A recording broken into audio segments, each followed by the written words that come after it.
Muy buena noche, bienvenido de nuevo a su programa Acción Positiva, ya plenamente dentro de este año 2015 y pues empezando en nuestra tarea de siempre, de tratar de contribuir a la sociedad, llevando información, llevando ideas para que podamos nosotros transformar este país como al país que queremos hacer.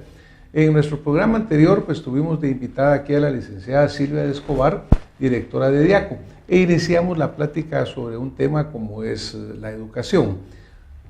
Lamentablemente nosotros, pues casi que todos los principios de años, en los últimos años, nos encontramos como titulares como el que ustedes están viendo en este momento en su pantalla, en el cual estamos hablando, dice, inicio de clases en crisis. Digo, lamentablemente es la misma historia que se repite permanentemente porque pues siendo la educación una de las necesidades fundamentales de Guatemala, sigue siendo una de los grandes descuidos que tenemos en construir una mejor nación.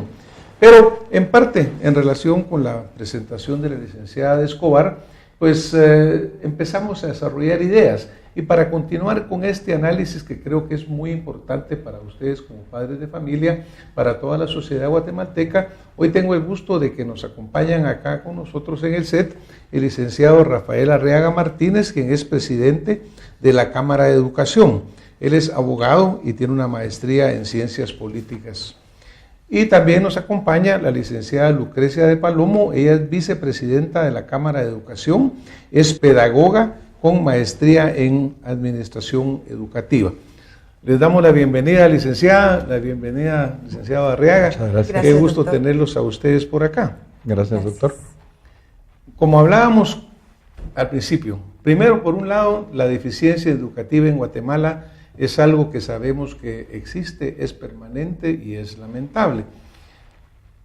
Sabemos también, de acuerdo a lo que platicábamos con ustedes un poco antes de empezar la entrevista, que por ejemplo en lo que es la educación primaria, un 80% de esta educación está dada por el servicio público y un 20% por las áreas privadas o bien de cooperativas. En la parte básica entiendo que ese porcentaje va al revés, un 20% lo da la parte pública y un 80% pues la parte educativa privada y la parte por educación. En secundaria diríamos, toda la parte secundaria, toda la parte secundaria, exactamente. Sí. Ahora pues, por ejemplo, en esta plática con la licenciada Escobar surgieron algunos puntos que se relacionan con la actuación de lo que hace la empresa privada en este aporte a la sociedad en el área educativa. Primero me gustaría, licenciado Arriaga, que usted nos comentara qué es la Cámara guatemalteca que ustedes representan, qué es lo que ustedes unen, con qué representatividad están hablando. Coméntenos. Claro que sí, doctor. La Cámara de la Educación es una cámara, como lo dice su nombre, que organiza asociaciones de colegios privados. Es decir, no es una simple asociación, sino es una asociación de asociaciones que tiene organización en toda la República de Guatemala. Somos la única y por supuesto la mayor organización educativa privada en el país, y eso nos permite representar en gran parte la opinión de la educación privada en Guatemala. Indudablemente que es importante porque en ese país somos subdesarrollados prácticamente en todo y por supuesto en educación, y nosotros en la Cámara, aparte de defender intereses gremiales, como cualquier otra organización, tenemos la misión de promover, apoyar y de alguna forma soportar el desarrollo de la educación privada. Hacemos eso, hacemos trabajo de desarrollo educativo, porque si algo necesita este país para salir del problema es educación, educación y más educación. Parafraseando al doctor Mujica de Uruguay. Estoy completamente seguro, licenciada, que usted comparte pues todo lo que ha expresado el licenciado Arriaga. Pero ¿hay algo usted que quisiera agregar en cuanto a ese valor que tiene la educación para un país? Bueno, mire, yo sí estoy convencida que un país que logra el desarrollo es un país que ha educado a su juventud y a sus niños. No encontramos en el mundo ningún país que nos diga lo contrario a lo que yo le estoy comentando. La educación es la base del desarrollo.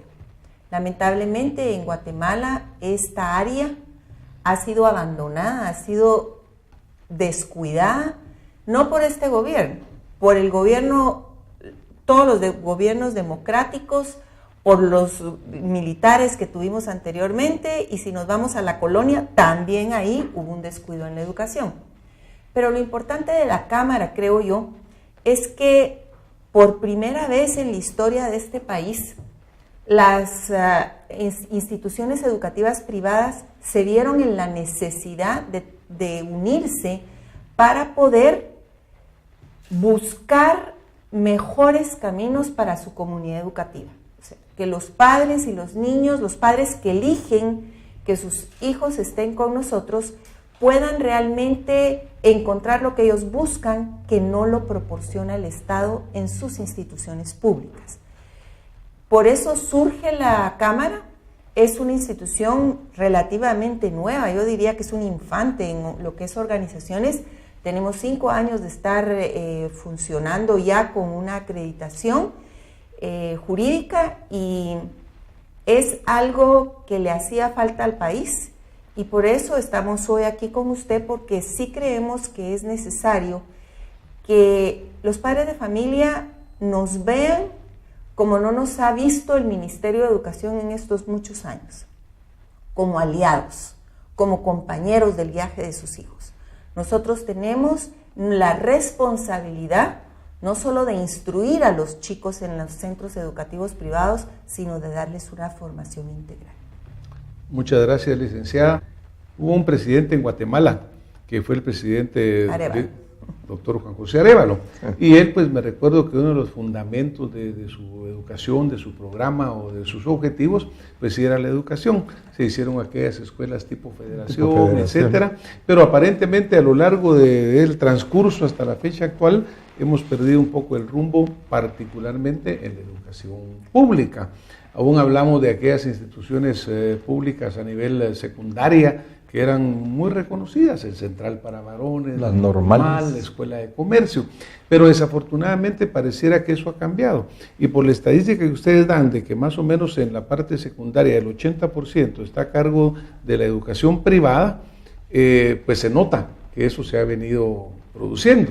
El 80% y aumentando, doctor, y el 20% el Estado, y disminuyendo, porque con la clausura prácticamente de las escuelas normales y con el deterioro de los institutos como el IMBO, ¿verdad?, en Oriente, y el IMBO en Occidente, ¿se imaginan esa situación con la destrucción del magisterio que tiene raigambres históricas en este país? El magisterio de Juan José Arévalo, precisamente. Con todo eso que está sucediendo, la verdad que la educación pública en este país va en franco deterioro todavía más. Fíjese que hay algo que a mí me llama muchísimo la atención en la visión de las personas. Cuando usted habla de las escuelas federales, y quienes hemos tenido la oportunidad de estar en una escuela federal de las que diseñó y mandó a construir el doctor Arévalo, nos podemos dar cuenta cuál era su visión de la educación. Realmente son escuelas ejemplo en cualquier parte del mundo. Mas, sin embargo, usted mira hoy cuál es la visión de educación de nuestros gobernantes, y puede ver las escuelas cuyo techo de lámina no dura más de 1 año y medio. Son pésimamente construidas, con el bloc de peor calidad que existe, y el mismo tipo de escuela en la costa que en el altiplano. Ese lámina que en la costa los niños sufren del calor y en el otro lado se congelan. Creo que esto le puede dar a usted la visión de lo que nuestros gobernantes creen que la educación debe ser. Claro, licenciada, que obviamente, aunque no es el tema que vamos a tratar acá, pero aquí surgen los tentáculos de un cáncer que sabemos que se llama corrupción, ¿verdad? Aquel que pues pone materiales de mala calidad, inapropiados, y que obviamente es, para mi pensamiento, el principal problema que tenemos en Guatemala, porque ¿cuántas escuelas nos vemos sin techo, sin escritorios, nos vemos sin servicios sanitarios, unas condiciones que no son dignas para los niños para formarse? Y por ejemplo, pues en este caso sabemos nosotros de que la educación temprana es fundamental, y nuestra educación temprana, si la primaria es terrible, la temprana es todavía peor. Pero digamos, entrando en algunos de los temas que fueron tocados en la oportunidad anterior, y que pues obviamente la población tiene algunas preguntas con ello. ¿Por qué diría usted, licenciado Borreaga, que hay señalamientos en contra de la educación privada? Aquello de decir, mire, es que cómo cobran, o mire, es que ya no se puede pagar, o mire, es que abusan constantemente. ¿Cuál sería la forma que usted me diría, mire, doctor, algo de razón hay, pero mire, mucho de razón no hay? ¿Cómo me respondería usted esta pregunta de por qué el guatemalteco tiene esa sensación? No todos, alguna parte. Nosotros lo que le podríamos contestar a usted, doctor Arredondo, y a nuestros televidentes es que hay una concepción equivocada que hace que la educación privada, de una manera aparente, se vea señalada como los malos de la película, y nosotros nos resistimos a aceptar esa calificación que sentimos que está orientada definitivamente con un interés específico. Yo en lo personal, no lo voy a decir en nombre de la Cámara, pienso que este gobierno, el anterior no uno en particular, en un afán de tapar o de evitar que se vea el desastre que es la educación pública, arremete en contra de la educación privada, lejos de apoyarla, sabiendo que el gobierno no puede resolver el problema educativo a nivel público. Y entonces la manera más fácil es arremeter en contra de la educación privada. Pero analicemos rápidamente. La educación privada no es ni más ni menos que un servicio educativo que empresarios guatemaltecos, porque todos somos guatemaltecos, queremos prestarle a la población en virtud de que no encuentre ese servicio a nivel público. Eso no es ningún pecado, no es ningún delito, y por ese servicio hay que cobrar. ¿Qué es lo que pasa? Hay que tomar en cuenta que la educación privada en Guatemala es la única actividad comercial, industrial, de servicios que tiene precios tope. Solo eso le pone un gran problema a la educación privada, con precios tope y teniendo que hacerle frente al incremento de los costos de producción del servicio. Solo eso hace que obligadamente uno tenga que cobrar ese servicio para dar una buena calidad. Yo les puedo decir esto, como todo en la vida en Guatemala hay colegios buenos, regulares, no tan buenos, por supuesto que hay de todo. Al que le corresponde corregir las deficiencias de los colegios equivocados es al Ministerio de Educación, y eso no lo hace. Al contrario, yo sí les puedo asegurar, y aquí termino, que la calidad educativa de la educación privada en Guatemala va para mejor siempre.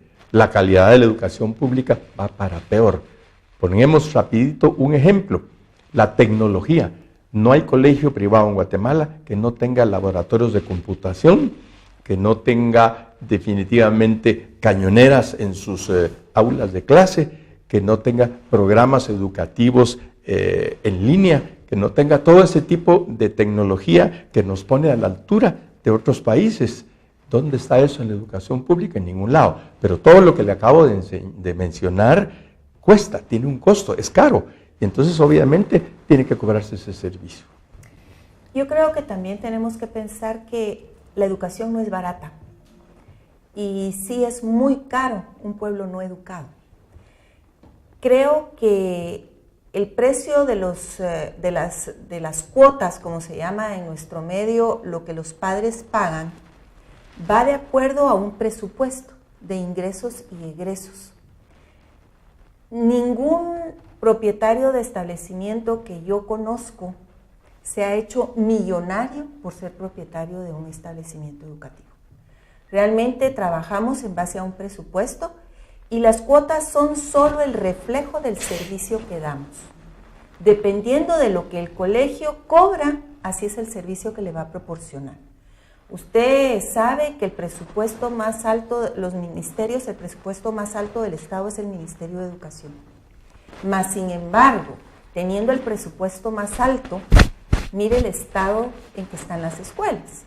Entonces, si dicen que es muy cara la cuota que se cobra en los colegios privados, pues tendríamos que ver cuál es el servicio que se presta, cómo son las instalaciones de ese colegio. Claro, usted mencionaba algo, ¿verdad? Lo más caro es lo que no se tiene, ¿verdad? Porque el bien que no se tiene es carísimo. Pero, por ejemplo, yo le comprendo su argumento, pero estoy seguro que alguien de la audiencia que nos está viendo dirá, mire, sí, licenciada, pero resulta que cada año que voy me están subiendo la cuota. ¿Es eso cierto, digamos? ¿Es factible para empezar? Mire, vuelvo a decirle, trabajamos en base a un presupuesto. Por ejemplo, Este año nosotros ya tuvimos que aumentar el sueldo a todos nuestros empleados porque aumentó el salario mínimo. Por ejemplo, la luz sube todo el tiempo. O sea, nosotros trabajamos en base al mercado. ¿Qué es lo que nosotros vamos a gastar? Así es lo que el padre nos tiene que pagar. Entonces, que sube, yo sí conozco colegios que suben cada 2, 3, 4 años, porque también trabajamos en base al mercado, como es la iniciativa privada. Si yo le subo todos los años a mi colegiatura, no voy a tener alumnos. Entonces, ¿para qué quiero un colegio? Usted se autoexcluye. Nosotros nos regulamos en el mercado. La ley de la oferta y la demanda. La ley de la oferta y la demanda. Pero, por ejemplo, entiendo que la ley, de acuerdo como fue dicho acá en el programa anterior, permite que solo sea cada 3 años un incremento de un 5%. Así es. Entonces, usted mencionaba algunos colegios que lo hacen año con año. ¿Estarían cayendo ellos en alguna forma en no cumplir con la ley? Esa sería una, ¿va, licenciada? Y por otro lado, también la modalidad que se hace del fragmentar la cuota. Es decir, mire, damos computación, sí, pero la cobramos por aparte de la cuota, entonces resulta que el papá cuando llegue piensa que la cuota es esta y termina siendo el doble. Yo creo que realmente lo que deben hacer los colegios privados es mostrarle al padre de familia todo lo que va a pagar, sea computación, sea banda, yo no sé cuántas otras actividades extras tiene que pagar. Ahora, dentro de la cuota educativa va lo que el currículum nacional base nos indica que debemos dar. Okay. Además, quiero contarle esto. En Guatemala inicia el precio tope para los colegios en 1980, con un decreto que nosotros llamamos de Mejía Vítores, porque fue él quien es el 11685. Antes de eso, y en ninguna otra ley, se menciona que el ministerio debe regular las cuotas de los colegios privados. Ahora, ¿qué sucede? Hay muchísimos colegios, y remóntese usted a 1985, la economía del país. Había colegios que tenían autorizado 5 quetzales mensuales, 30 quetzales mensuales. A partir de ese momento, estábamos a la par del dólar. Entonces, a partir de la crisis económica que sufrimos en los años 90, con ese 5% jamás vamos a llegar a nuestros costos. Y como el ministerio realmente nunca ha querido sentarse a hablar con los colegios privados y a poner en orden la casa, muchos colegios para subsistir han tenido que hacer lo que usted me indica. Entonces, yo creo que lo honrado en este momento es que el padre de familia en el prospecto del colegio donde quiere inscribir a su hijo, ahí esté marcado todo. Si usted toma la decisión que lo quiere en A, B o C, usted sabe cuánto va a pagar. Usted tiene que medir si puede o no. Como somos parte del mercado, igualmente colegios privados hay de todos los estratos sociales y niveles socioeconómicos. Usted puede escoger entre un colegio, tal vez el más caro que yo conozco en el país, de $5,000 al mes, hasta colegios en el área, en los departamentos, que le cuestan de 50 a 75 quetzales al mes. Pero en la ciudad capital hay colegios de 200 quetzales al mes. En el área periférica de la ciudad tenemos muchísimos colegios que no pasan de 200 en quetzales zona 1, doctor, en zona 1 hay colegios de 300 quetzales al mes. Ahora, en la zona 1 de la ciudad capital. La calidad, porque digamos, no, obviamente no. Porque digamos, alguien que dice que cobra $5,000 se supone que tendrá mucho más recursos que el que cobra, digamos, 200, ¿no? Sí. Eso no crea una desigualdad de todas maneras en la. Pero la hay. Guatemala es un país de desigualdades. ¿Cuánto cobra un hospital de la zona 9 comparado con un sanatorio de la zona 6 de la ciudad capital? La calidad nunca va a ser la misma, pero definitivamente el poder adquisitivo del ciudadano es el que manda en ese sentido. Yo creo que el problema con la educación privada no es cuestión de precios, porque precios hay desde muy bajos hasta muy altos. Les quiero decir algo, Cuando la licenciada Palomo dice $5,000, creo que es un colegio o dos, ¿verdad? Sí, debe ser excepción. Esa la es excepción. la excepción. Pero en ese rango no nos En ese rango, yo creo que la verdad es que la gran mayoría de colegios en Guatemala van máximo, yo diría, unos 1,500 quetzales y mínimo 200 en la capital, 250 y hasta 75, como decía la licenciada Palomo, en el interior de la República. O sea, el problema no es cuestión de precios. El problema es que hay que entender que Guatemala es un país de diversas realidades. Y ante eso no hay más remedio que dar el servicio que la gente puede pagar en un caso, quiere pagar en el otro, hay la posibilidad de escoger. Lo que sí se debe hacer es que el Ministerio de Educación haga lo que no hace, supervisar a los colegios que tienen prácticas equivocadas, con cobros indebidos, ¿verdad? Definitivamente, sancionarlos y volverlos al redil. Eso no se hace. Pero antes de eso hacer sería eso, la recomendación. Esa es la recomendación que nosotros pero haríamos. yo sí creo que esa recomendación que hace el licenciado Arriaga, antes de eso, el ministerio se tiene que sentar a hablar con los colegios privados. ¿Por qué? Por lo que yo le decía, hay muchísimos colegios muy antiguos, sobre todo los religiosos, que tienen unos precios tan bajos que no pueden subsistir.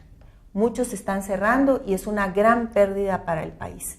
Creo que es necesario que nos sentemos a hablar de las realidades de este país. Ahora, ¿existe esa apertura por parte del ministerio? Porque No. miren, si no, pues resulta un cierto diálogo de sordos, Eso ¿verdad? en eso Y el estamos. perjudicado es el niño guatemalteco, el joven guatemalteco y el futuro de este país. Casualmente, nosotros el día de ayer estuvimos en la Procuraduría de los Derechos Humanos y fuimos de buena fe a buscar el apoyo del señor procurador para pedirle que interceda o intervenga a efecto de buscar un diálogo con la señora ministra de Educación ahora que está comenzando el presente ciclo escolar. Creemos que es el momento ya final y último de este gobierno de poder lograr un acuerdo en ese sentido para que no se trate de que haya vencidos ni vencedores, sino para tratar de resolver, aunque sea un poco, la problemática educativa que se está dando, que es muy delicada en este país. Yo les comentaba al principio del programa o cuando estábamos hablando fuera de cámara, licenciada, que en la televisión el tiempo vuela, ese reloj de arena es increíble cómo va. Pero como el tiempo nos va caminando, ¿usted qué mensaje sería el más importante que usted hoy quisiera compartir con el guatemalteco? Mire, yo sí quisiera compartir con todos los padres de familia, con el ministerio como rector de la educación del país, la importancia de esas alianzas que tenemos entre los padres de familia y entre los colegios privados y el ministerio. Es necesario que el padre de familia se empape de lo que el colegio de su hijo está haciendo y también los colegios que no pongan cuotas engañosas que no son conocidas por los papás en el mes de enero cuando los van a inscribir. El padre tiene derecho a saber para su presupuesto qué es con lo que debe de contar, si puede tenerlo en X o Y colegio. Creo que eso es muy importante y creo también que es importante que el ministerio se siente a dialogar con los colegios porque ellos saben el costo de la educación. Si la educación fuera barata, la educación pública sería diferente y nosotros no tendríamos por qué existir.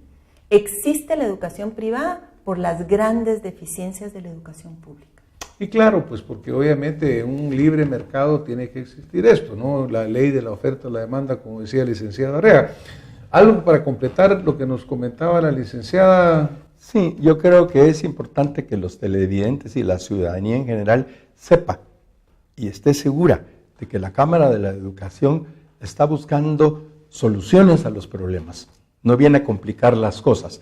Está tratando de alguna manera de ordenar el servicio educativo privado, persuadir a los empresarios equivocados que tienen que rectificar sus actitudes, pero sobre todo a la búsqueda de soluciones que solo se pueden encontrar en conjunto con el poder público, con el gobierno de la República de turno, el que sea. Si no hacemos esto, en Guatemala la educación va de mal en peor, específicamente la pública, y la privada siempre intentando estar a la altura de otros países o de competidores en ese sentido. Tengan la seguridad que la educación privada, que está organizada por la Cámara de la Educación, siempre va a tratar de buscar el desarrollo y prestar un servicio mucho más eficiente de lo que se ha logrado hasta ahora. Una pregunta así muy rápida, licenciado. Por ejemplo, los jóvenes pues se están preparando para ir a una universidad. ¿Ustedes tienen alguna comunicación constante o alguna coordinación con las universidades, pues de la Universidad de San Carlos, las privadas, para ir evaluando los resultados, digamos? ¿Cómo llegan los jóvenes a las aulas universitarias? ¿Llegan preparados? ¿Tienen ustedes alguna coordinación? Yo creo que los directores y los propietarios de colegios sí conocen el resultado de sus estudiantes. Las universidades se acercan a los colegios y nosotros nos acercamos. En el caso mío sí tengo un acercamiento con la San Carlos y tengo una alianza con la Galileo. Creo que sí, esto es importante, pero hay que recordar que en Guatemala solo un porcentaje muy bajo de nuestros alumnos entra a la universidad. Y aquí vendría otro programa, doctor, que es calidad educativa. Creo que no nos hemos puesto de acuerdo en realidad en decir qué es lo que debemos dar en los colegios para poder proporcionarle al alumno una calidad educativa. Claro, porque eso es fundamental, eso es como la salud, ¿no? La salud debe responder a las necesidades del pueblo. Igual la educación debe responder a las necesidades que tiene el guatemalteco de formarse o el país para crecer. El licenciado Arriaga es exconstituyente de la República, participó pues en la redacción de la Constitución vigente en este momento, y dentro de esa Constitución está incluido el hecho de que la educación es una obligación del Estado, un privilegio de la población, y en una forma es obligatoria, la educación primaria principalmente, ¿verdad? Ahora, licenciado, hablábamos con usted antes del programa de que países que quieran desarrollarse, que quieran salir adelante y que lo han hecho, tienen que seguir ciertas normas. Y hablábamos de que en un programa nuestro citamos las palabras de un ex primer ministro de la China, Wen Jiabao. Y a mí sí me gustaría leerlas de nuevo para recordarlas y se los vamos a poner a la audiencia allá en nuestra pantalla. Por ejemplo, Jiabao decía en el punto 3 de un decálogo que es muy importante. Dice, un país que quiere crecer debe producir los mejores profesionales del mundo. Y esto solo es posible si el Estado invierte por lo menos 5 veces más de lo que se hace ahora en educación. De lo contrario, el país se quedará estancado y no formará el talento que tiene y que podrían ser grandes profesionales. Si no se capacita de verdad a nuestro recurso humano, este perderá la competitividad en el mercado, la dignidad humana, su posibilidad de crecer y de generarse. Desafortunadamente nos vamos a tener que ir esta noche. Yo hablaba con nuestros distinguidos invitados que tenemos mucha temática más que hablar, pero como hoy el tiempo se nos acabó, les vamos a agradecer lo que nos han compartido y los invitamos desde ya a un próximo programa en Acción Positiva para seguir hablando sobre educación. Muchas gracias. Créame, doctor, que le agradecemos el tiempo que nos han dado ustedes en su programa ya muy conocido, y créame que estaríamos muy contentos de poder venir a platicar con usted de esa manera coloquial, como usted sabe llevar los programas sobre temas tan delicados como lo que se le viene encima a este país, nuestra Guatemala, en el tema educativo. De verdad, sería muy interesante tocar ese tema, porque Guatemala está en crisis, pero si no hacemos algo en materia de educación, esa crisis se va a volver una hecatombe. Muchísimas gracias a ustedes que nos han estado acompañando. Nos vemos la próxima semana con más Acción Positiva. Buenas noches.